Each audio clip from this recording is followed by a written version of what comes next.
பாகிஸ்தான் கல்வித்துறை துணை அமைச்சர் சையத் அலி அக்பர் ஷா 1951 தொடக்கத்தில் அதிகாரப்பூர்வ அழைப்பில் துருக்கி அங்காராவுக்கு வந்தார். அங்கு 100 மாணவர்களை சந்தித்து பெதியுஸ்ஸமானை சந்திக்க விருப்பம் தெரிவித்தார். பின்னர் நூர் இயக்கமானவரான ஊர்ஃபா சாலிஹ் ஓஸ்கானுடன் அவர்கள் 1951 ஜனவரி 15 அன்று எமிர்தாக் வந்து குருவை சந்தித்தனர். அந்த சந்திப்பில் சாலிஹ் ஓஸ்கானின் மொழிபெயர்ப்பு திறன் போதாததால் பெதியுஸ்ஸமான் மிகச் சரளமாக அரபியில் பேசத் தொடங்கினார். சந்திப்புக்கு பின் அலி அக்பர் ஷா சாலிஹ் ஓஸ்கானிடம், இஸ்லாமிய உலகில் பல சிறந்த பேச்சாளர்களையும் இலக்கியவாதிகளையும் சந்தித்திருக்கிறேன், ஆனால் குரானின் மொழியை இவ்வளவு சரளமாக பேசும் பெதியுஸ்ஸமான் போன்ற ஒருவரை நான் கண்டதில்லை என்றார்.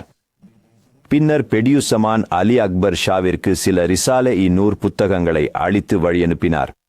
பல காலம் கழித்து நூல்கள் பாகிஸ்தானின் உருது மொழியில் மொழிபெயர்க்கப்படும்.